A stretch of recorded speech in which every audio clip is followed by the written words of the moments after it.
আসসালামু আলাইকুম। প্রিয় দর্শক, আপনাদের সকলকে আমন্ত্রণ জানাচ্ছি অন্য মঞ্চের আলাপ চাই। অস্থির সময় বাংলাদেশের রাজনীতিতে প্রতিদিন অভিনব বিভিন্ন রকম ঘটনা আসে, তা নিয়ে ছোটখাটো বিশ্লেষণ করি আমার দৃষ্টিকোণ থেকে। ডক্টর মোহাম্মদ ইউনূসের যে নিয়োগকর্তারা অর্থাৎ তার মালিক যারা, সেই মালিকরা একটা দল খুলেছিল। দলটার নাম এনসিপি, ন্যাশনাল সিটিজেন পার্টি।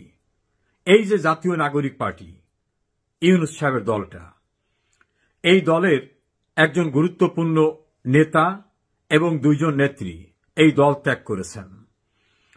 দুইজন সামরিক কর্মকর্তারাও দল ত্যাগ করেছেন।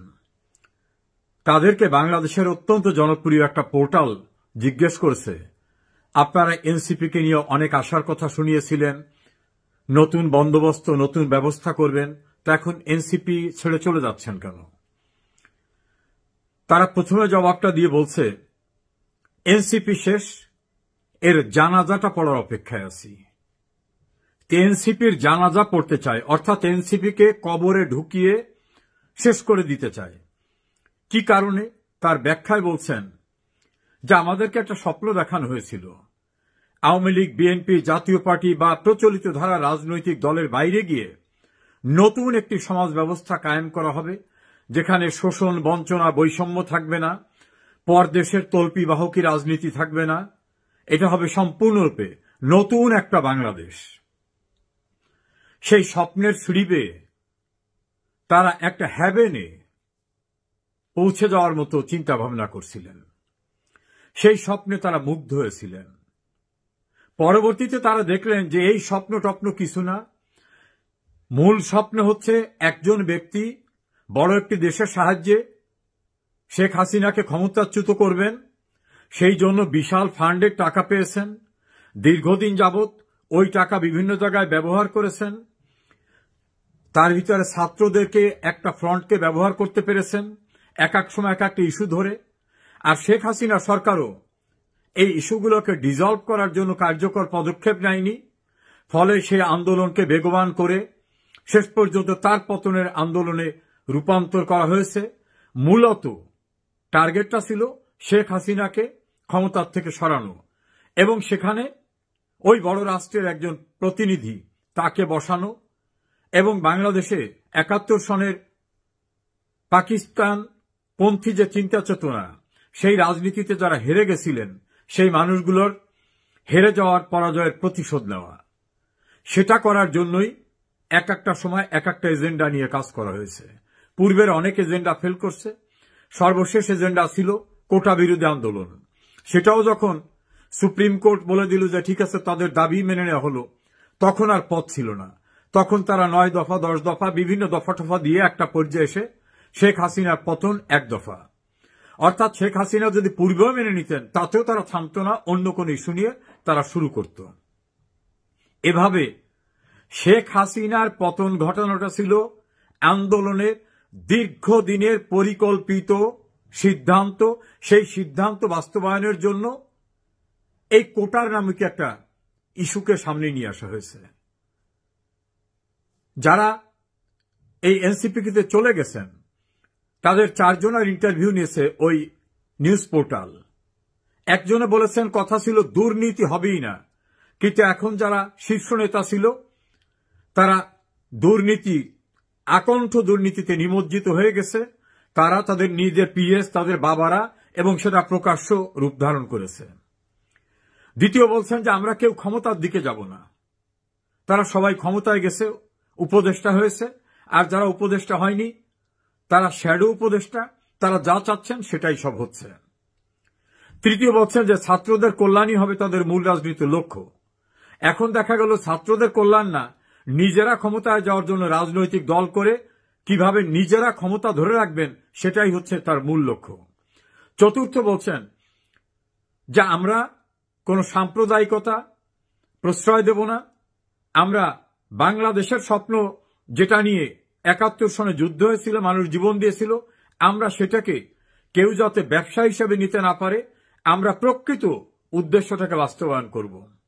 এখন দেখা গেল না, তারা ৭১কে ভুলিয়ে দিয়ে রিসেট বাটন, নতুন করে একটা জঙ্গি রাষ্ট্র, বা সাম্প্রদায়িক রাষ্ট্রে পরিণত করতে চায় এবং যারা ৩০ লাখ মানুষকে হত্যা করেছে, ২ লক্ষ মা বোনের সম্ভ্রম নিয়েছে, তাদের সঙ্গে হরিহর আত্মা সম্পর্ক করে ফেলছে।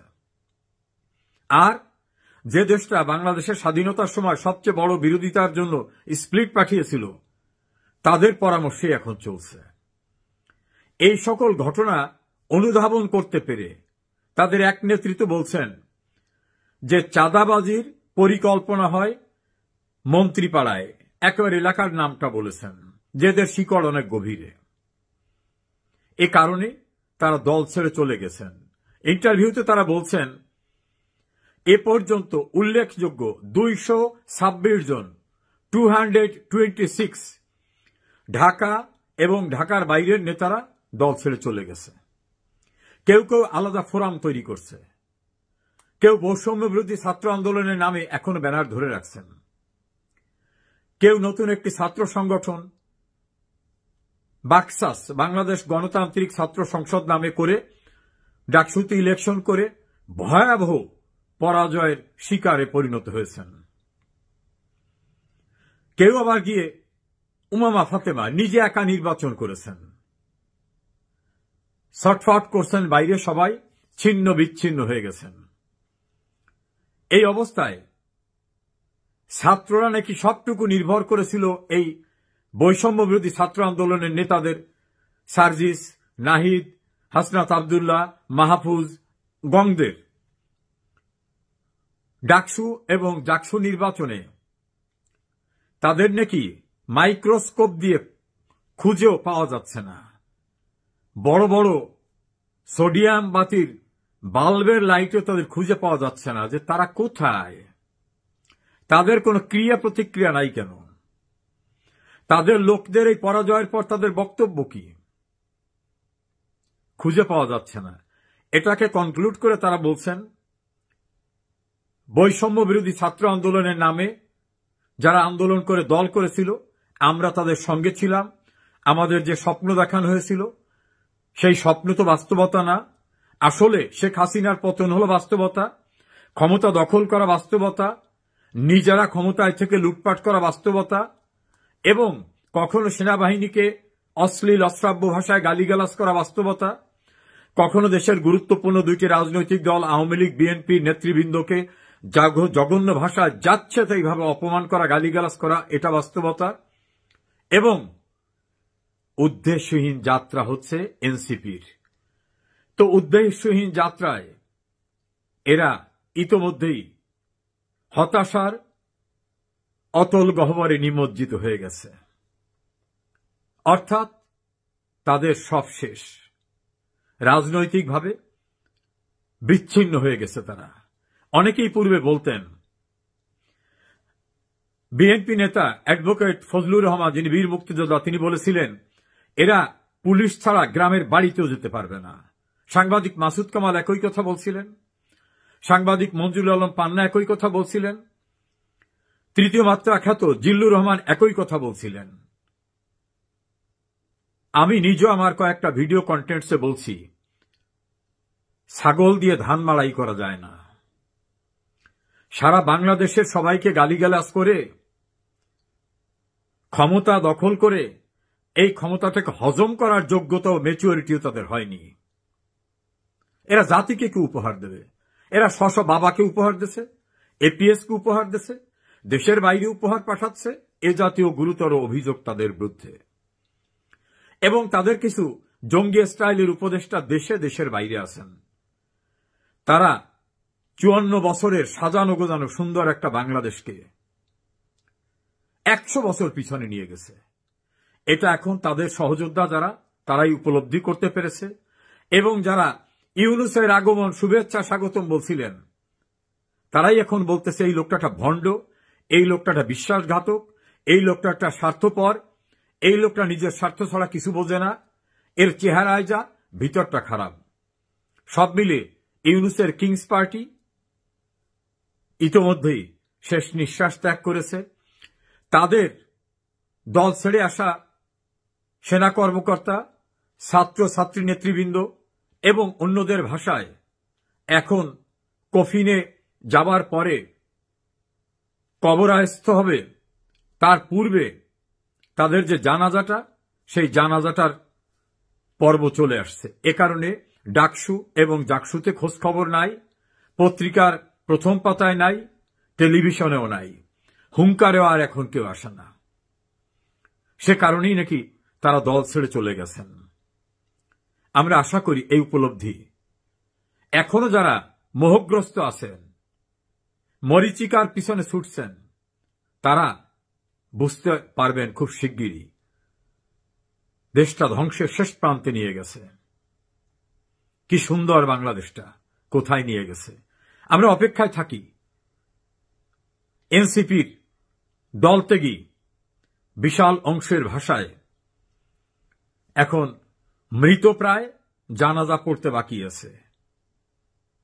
আর কদিনের পরে বোধহয় আরো কিছু দেখার জন্য আমাদের অপেক্ষা করতে হবে। এনসিপি কার্যত এখন মৃত। যতক্ষণ ক্ষমতায় বসা আছে, গাড়িতে ফ্ল্যাগ আছে, পুলিশ, র্যাব, আর্মি, বিজিবি আছে, ততক্ষণ মৃতপ্রায় রোগীকে যখন কোরামিন ইনজেকশন দেয়, স্যালাইন দেয়, তখন বলে ফ্লাকচুয়েটিং অবস্থা আছে, উঠতেছে নামতেছে, এই অবস্থায় আছে। যে মুহূর্তে স্যালাইন খুলে দেবে, লাইফ সাপোর্টের মাস্ক খুলে দেবে, সেই মুহূর্তে শেষ। এনসিপি এখন ক্ষমতায় ভর করে, এবং এনসিপির সঙ্গে যারা জঙ্গি আন্দোলনে ছিলেন তাদের বোধহয় এখন লাস্ট স্যালাইন অথবা কোরামিন ইনজেকশন দিয়ে যেমন শেষ রক্ষার চেষ্টা করা হয়, সেই লাইফ সাপোর্টে বোধহয় আছে। সাপোর্ট যে কোনো সময় খুলে যাবে। আর তাদের উপর ভর করে যারা দেশ দখল করে ফেলছিলেন, রাস্তাঘাট, হাট বাজার, তাদেরও ভয়ঙ্কর পরিণতি অতি সম্প্রতি ডাকসু এবং জাকসুতে দৃশ্যমান হয়েছে। খুব শিগগিরই আরো ভয়ঙ্কর পরিণতি দেখতে পারবেন। অপেক্ষা করুন। অনেকেরই জানাজার জন্য, রাজনৈতিক জানাজার জন্য আমাদের বেশি দিন অপেক্ষা করতে হবে না বোধহয়। আমি বারবার বলি না যে কিলে কা দরওয়াজা अंदर से खुला होता है। দুর্গের দরজা ভেতর দিয়ে না খুললে রোমও মানে এ হতো না, অধিকার হতো না। আজকে এই প্রসঙ্গ এই কারণেই আনছি যে আমি বরাবর যেটা বলে থাকি তাতে আমি অনেক সমালোচিত হয়েছি যে আওয়ামী লীগের মধ্যে আওয়ামী লীগের শত্রু লুকিয়ে আছে। তার উৎকৃষ্ট উদাহরণ আমি একটা গতকালকে পেলাম। শেখ শামসুল নাহার, এক মহিলা, তিনি জুলাই আগস্টে মানে কুত্তার দল, ছাগলের দল যা পেরেছেন আওয়ামী লীগকে সমস্ত কিছু বলেছেন। সেটা আমি তখন বলেছিলাম একজন মহিলা হিসেবে তার মুখ থেকে কি করে এই সমস্ত কথা বেরোয়। গতকালকে আমি স্তম্ভিত হয়ে গেলাম যে আওয়ামী লীগের পেজ থেকে লাইভ হচ্ছে এবং সেই মহিলা সেখানে বসে ডাকসু নির্বাচন নিয়ে কথা বলছেন। তা আওয়ামী লীগের পেজে দায়িত্বে যারা রয়েছেন তারাই হচ্ছেন আওয়ামী লীগের শত্রু। এটা আমার ব্যাখ্যা, আপনাদের কি ব্যাখ্যা হবে আমি জানি না, কারণ আমি বাংলাদেশের আভ্যন্তরীণ রাজনীতি নিয়ে খুব একটা কথা বলি না। আমি কথা বলি ইন্ডিয়া পার্সপেক্টিভে, বাংলাদেশ, এর বাইরে আমি কিছু বলি না। কারণ আপনাদের দেশের রাজনীতি আমার অত মাথায় ঢোকে না, আর কখন কি পাল্টি খায় আমাদের দেশের মতো না। একটা আওয়ামী লীগ ছাড়া যারা আছে তারা কেউ হৃদয় দিয়ে রাজনীতিটা করে না। তো যাই হোক, এই যে আওয়ামী লীগের ভেতরে যে শত্রুগুলো রয়েছে, যারা ফেসবুক কন্ট্রোল করছে, আমার তাদের কাছে একটা প্রশ্ন, ভাই আমি যদি বিদেশে থেকে শেখ হাসিনাকে ভালোবেসে, বঙ্গবন্ধুকে ভালোবেসে আমি যদি এই 13টা মাস গালমন্দ খেয়ে লড়াই করতে পারি এবং একদিনও এত ধমক খাওয়া সত্ত্বেও, এত হুমকি আসা সত্ত্বেও, এত আমাকে ব্লক করে দেওয়া, এত কিছু আমাকে মানে দাবিয়ে রাখানোর যে যত রকম চেষ্টা প্রচেষ্টা আছে, ইউটিউবে আমার নামে রিপোর্ট করে এত কিছু করা সত্ত্বেও আমাকে দাবিয়ে রাখা গেল না।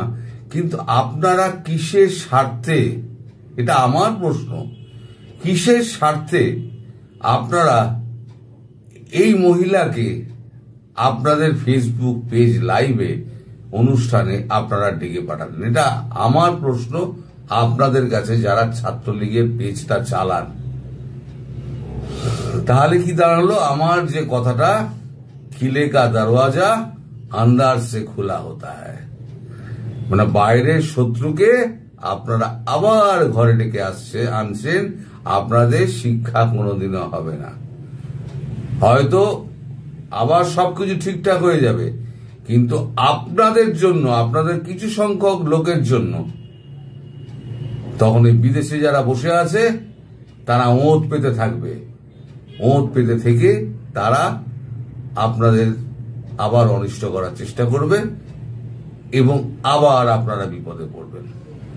সেই জন্যই আমি বারবার বলি, এই শেষবার ভারতবর্ষ বাংলাদেশের ব্যাপারে একটা নাক গলাচ্ছে, এরপর আর গলাবে না। কারণ ভারতবর্ষ বুঝে গেছে আওয়ামী লীগের যারা রাজনীতি করে, এই রাজনীতির লোকেরা ঠিক নয়। কারণ এরা বারবার গন্ডগোল করবে, 50 বছর বাদে আবার বারবার আমাদের ভারতবর্ষের ওপরে ডাকবে ভারতবর্ষ ঠিক করুক। তা আমি যখন বলেছিলাম ভারতবর্ষ কি ঠেকা নিয়েছে নাকি, যে বারবার আপনারা বিপদে পড়বেন, ভারতবর্ষ এগিয়ে গিয়ে ঠিক করবে? ভারত কেন করলো না? আমি যখন বলেছিলাম তখন আমাকে অনেকে কমেন্টে যাচ্ছে তাই উত্তর দিয়েছেন। আমি সব রেখে দিচ্ছি, একটাও ডিলিট করিনি। লোকে দেখুক, লোকে জানুক।